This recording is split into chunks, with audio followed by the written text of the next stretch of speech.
పాపం ఏం చేస్తుందో తెలుసా అండి? బ్రతుకు మీద ఆశ లేకుండా చేసేస్తుంది. పాపం ఏం చేస్తుందో తెలుసా? బ్రతకటమే వేస్ట్ అనే విధంగా నిన్ను చేసేస్తుంది. ఈరోజు మన మధ్య ఎవరైనా ఉన్నారా? బ్రదర్, బ్రతుకుతున్నాను కానీ వేస్ట్ బ్రతుకు బ్రదర్ నాది. ఎందుకని?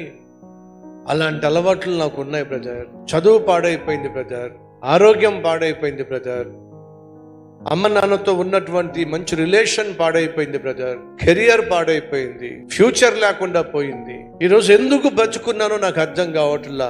సరే, అసలు ఈ స్థితికి నువ్వు రావడానికి కారణం ఏమిటి? నువ్వు ఇష్టానుసారంగా జీవించడం వల్లేగా. దేవుడు ఉన్నాడు అని తెలిసి కూడా దేవుని దగ్గరికి రాకుండా దేవుణ్ణి నిర్లక్ష్యం చేయడం వల్లేగా. పరిశుద్ధమైన జీవితము బలహీనుణ్ణి బలవంతుణ్ణి చేస్తుంది.